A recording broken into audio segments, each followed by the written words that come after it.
Nice, le Bataclan, Charlie Hebdo. En 18 mois, la France a été la cible de 3 attaques massives qui ont fait plus de 230 morts et des centaines de blessés.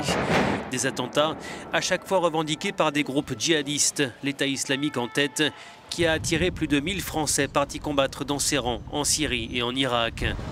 La France est en guerre contre le terrorisme djihadiste. Ces avions, qui constituent la deuxième force au sein de la coalition internationale, multiplient les frappes contre les positions de Daesh. Des centaines de cibles ont été détruites. Hormis la Syrie et l'Irak, l'armée française combat aussi les groupes djihadistes en Afrique, frappés également par le terrorisme, à l'image des attentats qui ont endeuillé cette année Ouagadougou et Grand-Bassam en Côte d'Ivoire. La France est certainement le pays européen qui a été le plus exposé en termes de politique étrangère, en termes de déploiement de troupes dans d'autres pays, en particulier des pays musulmans.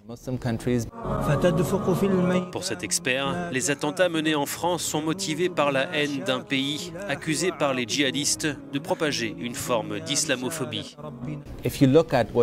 Quand vous écoutez ce que les extrémistes disent des pays européens, c'est toujours la France qui ressort en tête. Ils haïssent la France car ils la voient non seulement comme une nation de croisés, comme beaucoup d'autres pays européens, mais comme une nation avec un programme explicitement anti-islam. Dernière victime des attentats, la ville de Nice est particulièrement concernée par l'islamisme radical. Plus de 230 personnes étaient sous surveillance à la fin de l'an passé.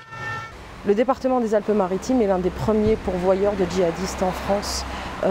Et la raison est très simple, le sud de la France, comme la région parisienne, comme la région lyonnaise, ont été des territoires où se sont implantées des arrière-bases de soutien, par exemple aux FIS et aux GIA algériens dans les années 90. L'auteur de l'attentat de Nice semble présenter un profil inédit. Mohamed Lawesh Boulel était inconnu des services de renseignement. L'enquête a révélé qu'il portait un intérêt certain mais récent pour la mouvance islamiste radicale et qu'il avait prémédité son geste. Mais avait-il des liens réels avec le groupe État islamique? L'enquête devra le déterminer.